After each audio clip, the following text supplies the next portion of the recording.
Hello viewers and of course our beautiful listeners there on Q Radio 103.3. Welcome back to yet another edition of The Viewpoint. I am Sajo Brito. Joining me in the studio today for the first time on the show and perhaps for the first time on QTV, please let's welcome Honorable Maifati, one-time Minister of Interior and of course party leader, Gambia Moral Congress. Welcome to the show, Honorable. Thank you very much for having me. I'm very much honored to be on the show. Thank you very much. You're welcome. We are happy to have you here. Let's begin with your political career. How did you get into politics? Quite interesting. I am a trained lawyer, and my career in politics started a long time ago. I was involved in student politics when I was in high school, and this activism, student union politics activism, culminated into national politics. When I was in high school, I was part of the students who organized what is called the National Union of Gambian Students at the time. And the purpose of this was to bring to the fore the welfare and the interests of Gambian students at the time. And this was during the Jawara administration, the PPP administration at the time. And from there, my interest in advocacy, that is fighting for the welfare of the common citizen, was consolidated, and this led to my vocation in law. And having returned home to practice law, this was during the Jammeh era, found that the country was in a very challenging situation. It was extremely difficult in terms of political rights, the exercise of political rights, for economic opportunities and social progress. And so I concentrated heavily in the area of human rights law during my practice, which you can translate to criminal practice, so to speak, because anyone who advocates for human rights was labeled a criminal by the Jammeh regime, so fundamentally criminal practice. But then I realized that the medium of the law courts were very limited in order to bring about effective, massive change in terms of political governance. And so the idea to have a platform that would grant you the legitimacy to speak on behalf of the public became necessary. And this was how I got plunged into national politics. At some point you went on exile in Senegal. What led to that? I was in exile, not specifically to Senegal. I have been in and out of Senegal because it's just the country next door to Gambia. And I was regularly in Senegal because it was easier for the people, the network of people I was working with who were living in the Gambia, to find their way to Senegal to meet me in order to work on our strategies and tactics on how to effectively combat the dictatorship. So that was the reason why I was so often in Senegal, even though I was in exile, so that they can have access to me and I could be able to get my people, in Senegal, where we used it as a base to launch our programs, to implement it on the ground, and also to fine-tune our strategies to have a common front. But yes, I went into exile because I faced existential threat. At some point, the regime was bent on liquidating me.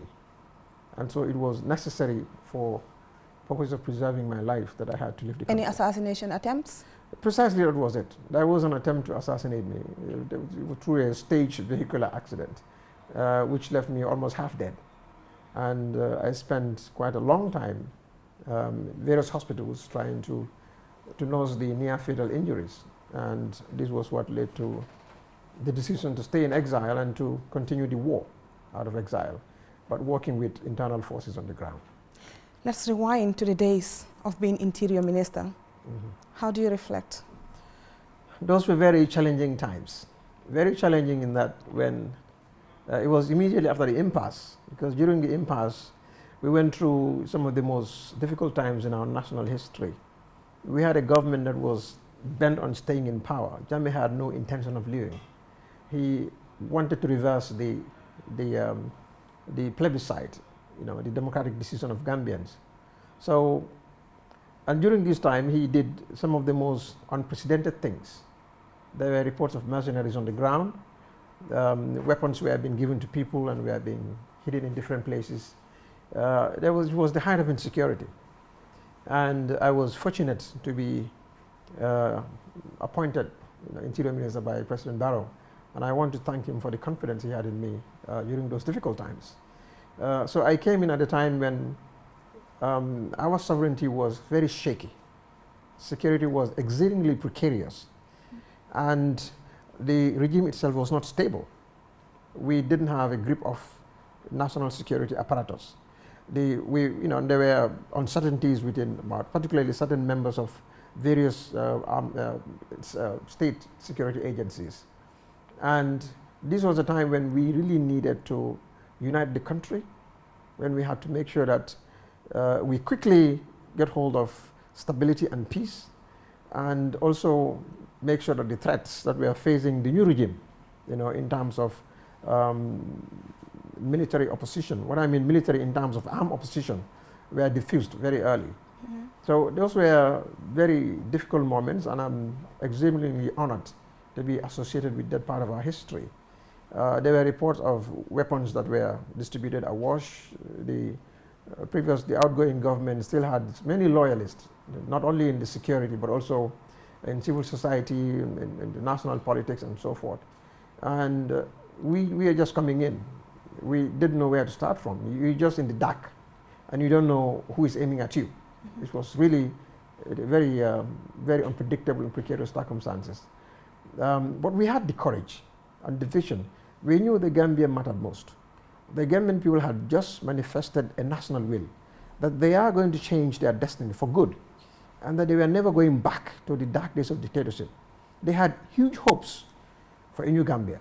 They wanted to see prosperity. They wanted a new life. They wanted a sigh of relief and to breathe freedom. So we had this humongous responsibility to ensure that that mandate succeeded. And it was also our responsibility at the time to give assurance to the public that we are able to control the situation.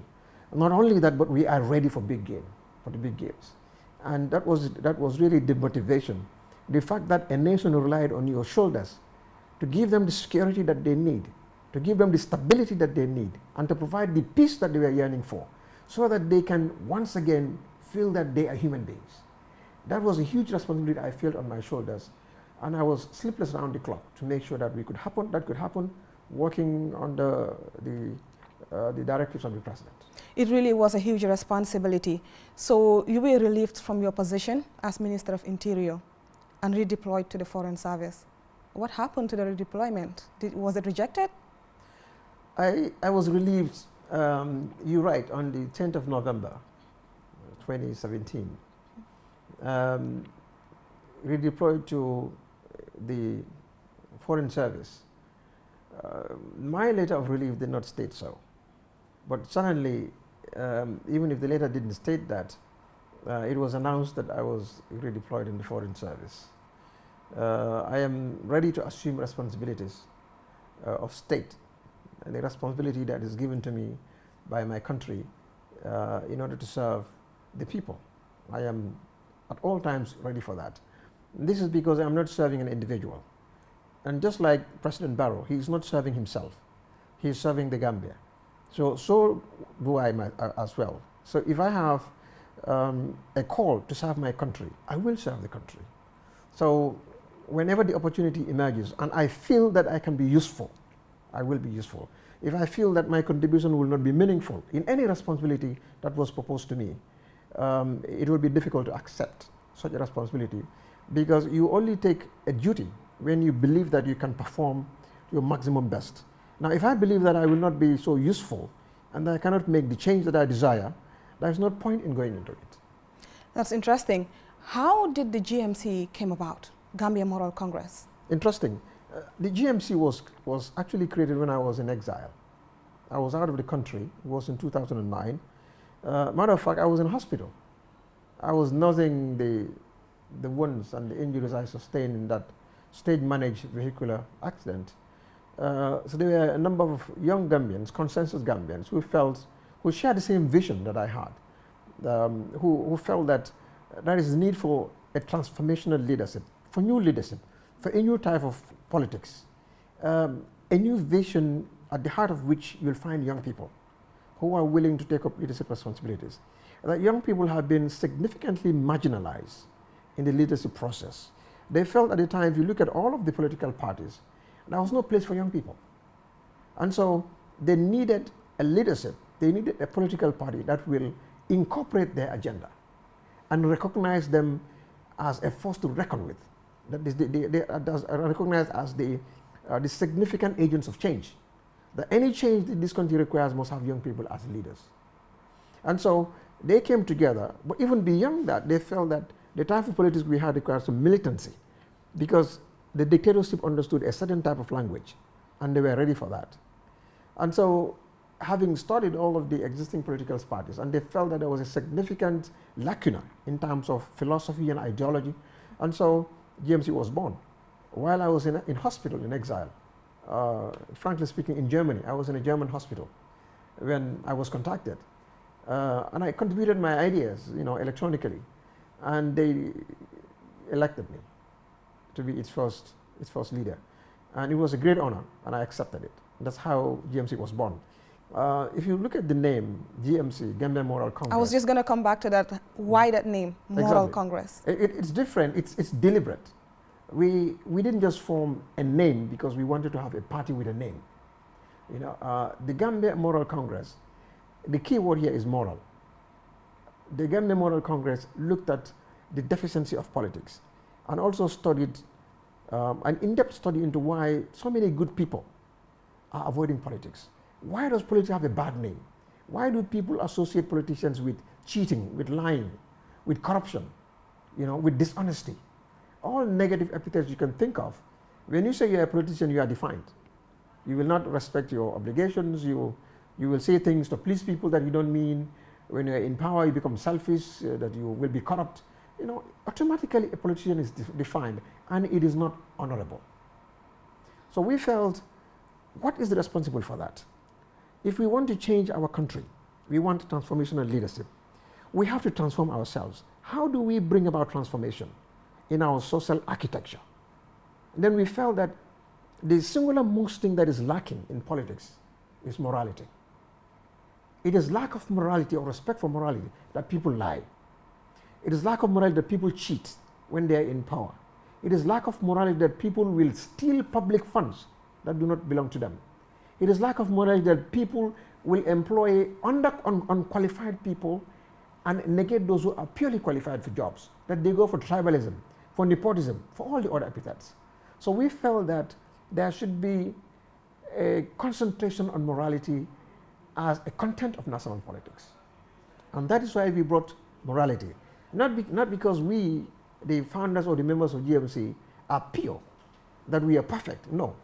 But we want to bring the issue of morality at the heart of the political debate, at the heart of the political conversation, so that morality will dominate our political discourse, and it will sensitize the whole nation towards what is the missing link in terms of what is honorable, what is dignified in politics, and that is the absence of morality. And we believe in the fundamental principle that you can't exercise or practice politics with morality. You can't be a politician and be an honest person. You can be a politician and not be corrupt. You can be a politician and not lie and cheat to people. You can be a politician and focus on public service instead of personal aggrandizement. And all this is because politics with morality is what will ultimately take the nation to permanent part of prosperity. And that is why we felt that the thing that is missing in our national politics and in most political establishment is the issue of morality. And that's why we call it Gambia Moral Congress. Not that we are a moral police, but we are advocating the value of morality as a core element in sanitizing our politics. And this is why we call it Gambia Moral Congress. Congress is just a group, an organization. That's right. We get that part. And now, some people say GMC is a ghost party or a one-man party. How do you respond to that? Well, if anybody who would establish that kind of view must be living in planet Mars, but not in modern Gambia. Because it is clear, as recent as December, less than a year ago, barely 11 months ago, the GMC held a very successful national congress at the Friendship Hostel in Bakau. It was a 2-day I would say, the most successful Congress, political Congress ever held by any political party in the history of the Gambia. We have a big billboards that was advertised, and we had representatives from all over the country. Every region, every constituency, every ward was represented throughout the whole country.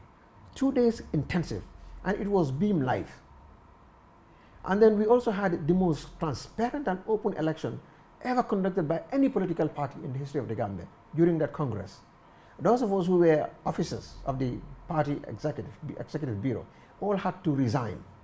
And then we had to go back and join the common people, the ordinary members. And new nominations were made publicly. And then elections were held in the open, where you go and put a paper ballot. And these paper ballots were counted openly, publicly, beyond the public view. It was beamed live on Facebook, on TV, and was reported even years. The entire process was very transparent. And during that process, the end of it, a new national executive was created, was established, elected by the delegates of GMC who came from all over the country. So GMC currently has a national executive that is the most democratic in any political party. And let me also state that we are the only political party that is in compliance with the IEC law that says every political party must hold election at least once every 2 years. So 2 weeks ago, the IEC wrote to all political parties that if they do not hold their congresses by December, it is going to deregister all of them, except GMC. So today we are the only party that is complying with the electoral laws of this land. Not only that, we have an executive that is publicly appointed or elected by our members. So if you say a one-man party, that will beat my imagination. I was elected, my deputy was elected, the general secretary was elected. Everybody in the national executive were publicly elected at the Congress. And this is a matter of public records. So those who are saying that there's a one-man party, either our detractors, our political opponents, or people simply who do not care much about the truth. So how resilient is GMC? Very. We have survived a draconian period, Jammeh's era. And let me tell you some of the things President Jammeh did in order to kill GMC. He brought what is called an Electoral Amendment Act, a law to amend the elections. The Elections Act is the law that governs political parties. It talks about how political parties can be formed and registered, and also governs their organization. What he did was, in order to kill GMC, the new law, the amendment he made to the act, ensured that if you are exiled and you are leader of a political party, but you're living in exile, you will not be eligible to be a member of your own party's executive. So because of that law, I was living in exile. I could no longer be a member of GMC National Executive. Secondly, there's this residence requirement that if you live out of the country and you don't live in the country for 5 years non-stop, you have to be in the country 5 years without living anywhere else. If you live anywhere else during these 5 years, you cannot contest elections.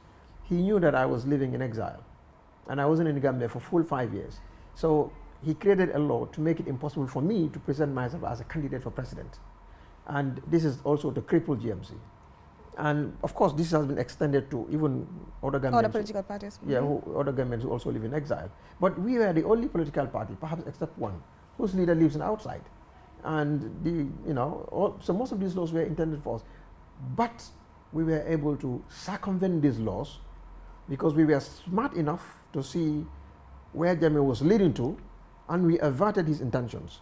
So we survived the Jammeh era, and today GMC is a full-blown political party with established branches all over the country and with members. And our members get increased on a daily basis. It is mushrooming. So it is the fastest growing political party in the Gambia, the fastest growing. It is the youngest political party, last to be established, but also currently the youngest growing, the fastest growing political party in the country. And don't be surprised, the next government in this country, inshallah, is going to be a GMC government. Let's wait and see about that, Honorable. That will be quite interesting, I think. We're very confident about that. Now let's talk about the money. Yes. Why was it necessary for you to move the ministry to a building costing $3 million annually? Let me make that very clear. I did not move the ministry to any building. It was a government decision. the decision was made by government to move the Ministry of Interior from where it was in Banjul to its new site. I mean, it's obviously very clear. The Minister of Interior is the ministry responsible for maintaining internal security. It is responsible for keeping this country safe. Now, when you go to that ministry, it should give you confidence of security, that you are in a ministry that is responsible for the security of every single Gambian, every baby, every child, every young person, every old person, every man and woman in this country, every property that is within the boundary territories of the Gambia, every animal, everything you can imagine that is within the confines of the Gambia is to be under the security protection of the Ministry of Interior. It is not a simple responsibility. How can you have such a ministry located at a place that is most insecure? What does it tell about that ministry? If the building itself is located in one of the most unsecure parts of the Gambia, and access to that building is the easiest thing you can find, and its environment is some of the most undesirable you can find, I wonder how previous ministers of Interior were able to work out of that environment. So government looked at it, that a real Minister of Security that is serious about security will be concerned about everything, including security of the documents and the files that the Minister of Security maintains. This is essential. The integrity, the physical integrity of the building is also very important. The environment where that building is located is also absolutely necessary, because you're not just dealing with Gambians or security apparatus. You're dealing with foreign nationals who also come there. You're dealing with diplomats. The previous building, if you go there, you're climbing up. There's somebody cooking on the left side. The babies are washing their thing. The babies are washing themselves. There are people with pans of water doing washing laundry. People are loitering around. It is the most unusual place you will find a security ministry. So government took a decisive measure, the right decision to change its location, because it does not inspire confidence. And it is also the wrong place to be. So it was not my decision, but a decision of the government. Another thing, as far as money is concerned, was the $10 million mansion. What $10 million mansion? It's out there that Honorable Maifati built a $10 million mansion. I read an article floating online, because they are linking it to corruption, saying that this is not someone that we can trust. How do you respond to those allegations? Well, you know, it is very clear. I could say that you have a baby. You are a mother of 2 babies, and you are not married. So you are somebody who is not honorable, not a wife material. But is it true? Do you have 2 babies? Are you not a wife material? People talk. This is politics. When you are a shining star and you are moving up, a lot of people get offended. A lot of people get uncomfortable. And some of them will not stop at anything to try to bring you down. These are allegations. I challenge anybody to prove that I am corrupt. I've said it before, and I'm saying it again. If I build a 10 million mansion, then go and prove it. Go and prove that I built a 10 million mansion and that I took it from public coffers. Bring the evidence. If you cannot produce it and you cannot prove it, then you shouldn't be talking about it. I'm willing to face anywhere, anyone, because it is untrue, it is false. It is malicious fabrication by my political enemies and those who are afraid that I will outshine them and their supporters. If at any point you are asked to deliver your assets, to declare your assets, will you? I did it. When I was appointed minister, I was asked to declare my assets. It is a requirement of the law. I fulfilled it. Let me tell you one thing. When I came to the Ministry of Interior, we inherited what we had from Jammeh. 3 months later, I realized that to go about with the kind of reforms I intend and the programs to implement in order to protect every Gambian, to secure this country and give us a sense of stability and community, you need money. I went out with my own initiative and negotiated the sum of 90 million Gambian dollars, $90 million, which I negotiated and brought to the coffers of the Ministry of Interior during my time. $90 million. And when I left the Ministry of Interior, not a single butut was missing. I left the entire 90 million intact, because at the time there were programs where some of these monies were supposed to go to.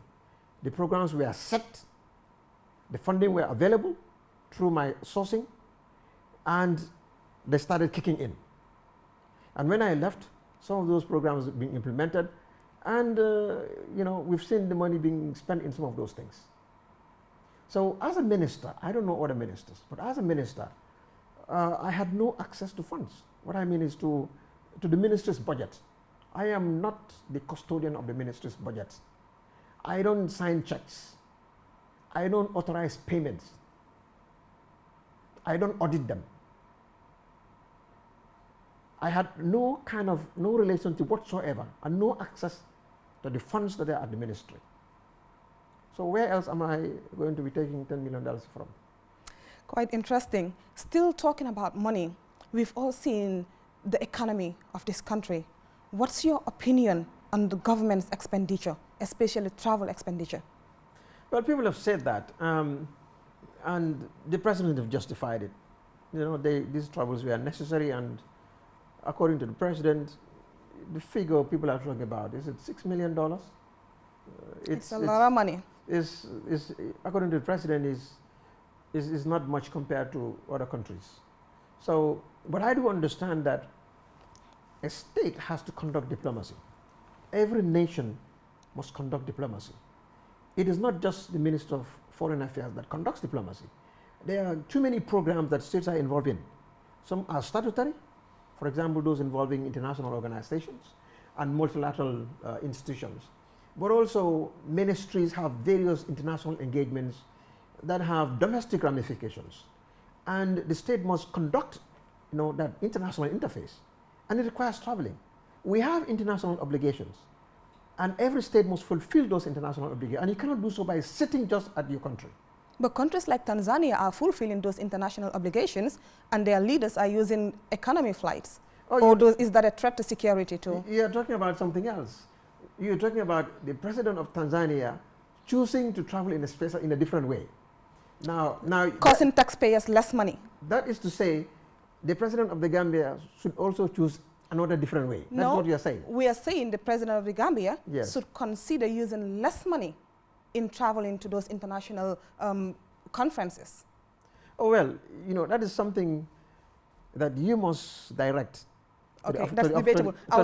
No, you must direct it to the office of the president, because they are in a position to tell you the president's choice of travel or how the president travels. But I do know that travel should be based on relevance. State officials should not travel only if it is absolutely necessary. I'll tell you what I did when I was a Minister of Interior. I don't know anywhere else. But go and make a research into my travel budgets, and make research into how many times did I travel, or the minister traveled. And I will tell you publicly that there were times when I would veto so many travels because I felt that there was no specific relevance in terms of its advantage for the state or for the ministry. And those travels I would decline, because there were times when we would receive travel requests from our various satellite institutions. The Ministry of Interior has about 5 different departments under it. And we will receive requests that they intend to travel. Now, we must forward this to the office of the president in order to get travel clearance. But before it would get to the president, I would take the initiative to look at these travels to see, in fact, whether there is a necessity to seek clearance for them. And there were so many times that I turned them down even before getting to the clearance stage, because I felt that they were unnecessary. They have some advantage, maybe for the individual in terms of personal improvement, but for policy relevance, I could not connect it to what we are doing, or its overreaching or far-reaching influence or impact on the nation as a whole. So, and I have done that. And not only that, I sent a circular, a memo, to all departments under the Ministry of Interior during my time, putting an embargo on travel at a certain period. I did that. There will be no travel from this time to this time. Not at all. And some of the reasons why I did that was because some people would travel and reports would not come. They go on trips and they will not file a report, or they will file a report very late. And so I said, until all outstanding reports pertaining to travel missions were submitted to my desk at a date which I indicated, all travels would be suspended. And then beyond that also I indicated a certain class of officers cannot travel together. You cannot travel your deputy together, it's not possible. Or certain key officers who are instrumental in the running of the agency or the ministry cannot travel together. It's not possible, because the work has to be done. So these were some of the measures I took at my level, at the ministry. And these are facts that can be proven. So I am aware of the concern, of the need, that travel must be based on pure relevance and absolute necessity. So that wouldn't be a problem for GMC, I guess? Oh, I have practiced it as a minister. Why would it be a problem for GMC? I have proven it as a minister. Quite interesting. So now let's talk about the MOU. Okay. Because it looks like people are still not sure if it's signed or not. Was the MOU signed? And what do you think, 3 years or 5 years? Let me tell you, people who are insisting on sign or not sign ought to understand what the law says about agreements. Gambian law recognizes two types of agreements. One is an oral agreement, which is called verbal agreement, and a written agreement. And both of them are enforceable in a court of law. You can sue somebody to court and enforce the provisions of an agreement through a verbal agreement only, a contract. You can do so. And written. So a contract is either verbal or written. If a contract is verbal, how do you manifest the intention of the parties to be bound by it? It's through their actions. You and I agree that we are going to go to Senegal in order to buy a house. Orally, this is what we agreed. How do we prove this? We bought a plane ticket, we got to Senegal, we went to inspect the building, then we looked at it at some point, I said, oh no, I'm not interested. I withdrew. You've made several expenditures towards the implementation of the agreement to buy that house. I got out of the house. I'm not interested anymore. You can sue me to court, even though you don't have a document. I'm speaking as a lawyer. So, this agreement is a valid agreement. Is it legally enforceable? That is the question. Can you go to court and then you say, I'm going to enforce the MOU? That is the salient question.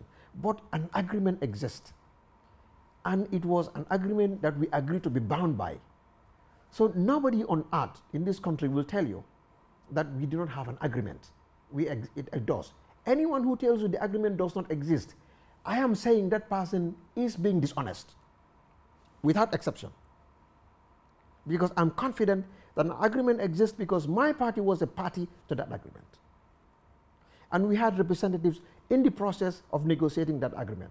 In fact, too, we had an agreement on the idea of a coalition government. And that agreement is what led us to the MOU, to the convention. And then subsequent to that, and it was that same agreement that also defined how the election would be conducted during the convention. It is that same agreement that also defined how we will reach to the election of a flag bearer and how we will rally behind that flag bearer. And it also talked about an MOU. I talked about a manifesto, which is the coalition manifesto. So no one will come and sit here and be honest to him or herself and say there was no agreement. Is it enforceable? That is the question. It's a debatable point. It depends on which legal perspective you belong to. Okay. So was it true that you wanted your own police uniform when you were Minister of Interior? I find that very funny. Was it true? Well, I'm laughing at it. I found it very funny either. That I'm going to be a police officer. Essentially, this is what you're talking about. That I'm going to be a police officer. So I would want my own police uniform. Am I a police officer? No. I had no objection, or I would not frown on the idea. If I am going on a tour and I'm going to see my forces, I'm going to meet the police across the country, and I'm in a police uniform. It shows a sense of identity. You just look like them. You want to come down to their level. You want to feel what they feel. You want them to see you as part of them. That you're not just somebody who is called high there as a minister, and they're just officers, police officers, just to be obeying you. Because they are part of your team. You see, there is no Minister of Interior who will succeed without the cooperation of the police force, without the support of the Gambia police force. It's impossible. If you alienate them, you are negating the very purpose of your existence as a minister, because they are the vanguard of internal security. But that is not to mean you want to be a police officer. I had the option to choose the kind of professional lifestyle I want, and I'm happy being that. So anybody who would assume that I want to be a police officer really would have to check their brains again. They have to do that. Quite interesting. Why do you think you were fired? Because some Gambians said this guy was fired because he was acting too president. What does it mean to be acting too president? I don't know.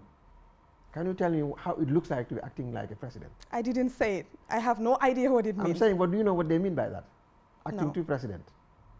Well, I don't know what it means to be acting like too president. I am not the president of the Gambia. That's very obvious. Obviously. So how do you act like president? Is it appearing before TV and talking about security issues?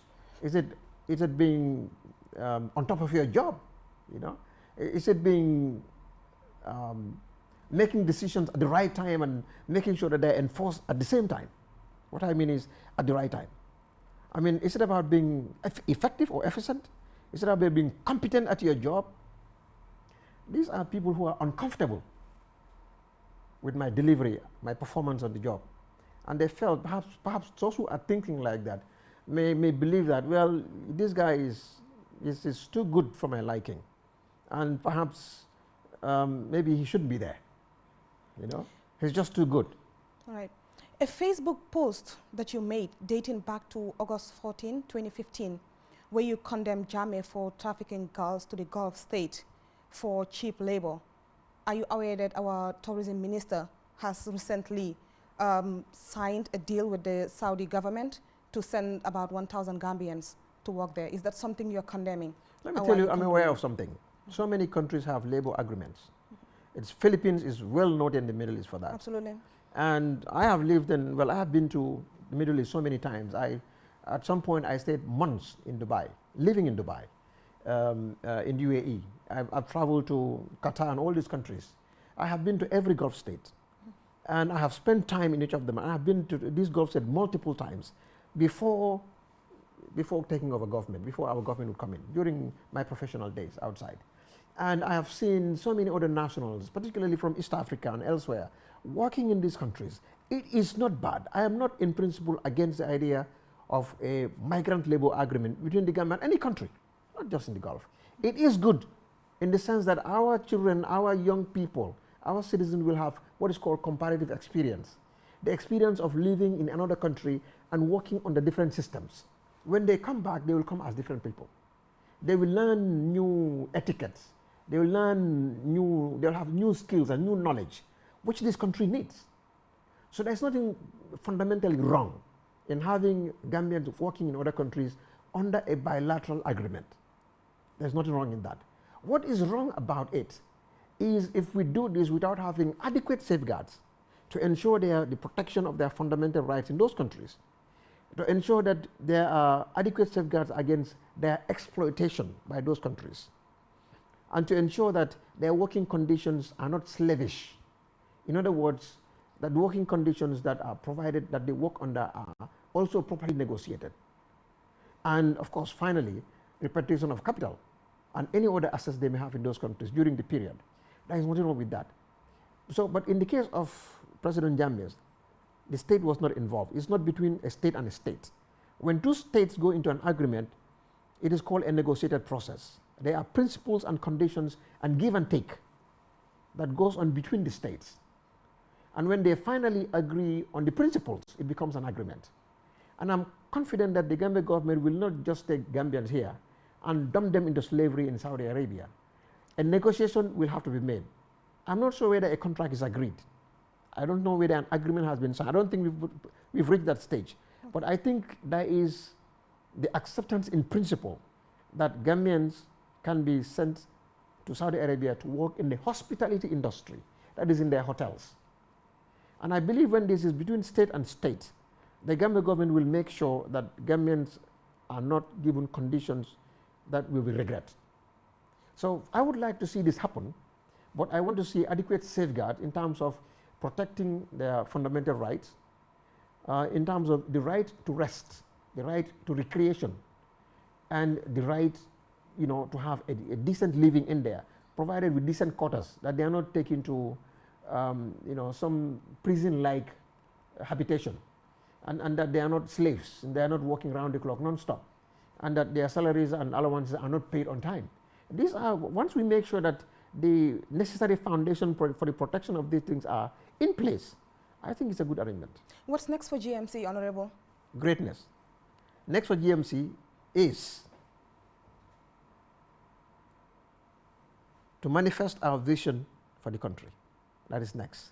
The next for GMC, as the fastest growing political party, is to take over the Gambia when President Barrow is finished. At the end of President Barrow's reign, the next government is going to be a GMC government. You can mark my word and put it in your diary. I sure will. Well, what's your last word that you have to say to the Gambians out there? Look, this is our country.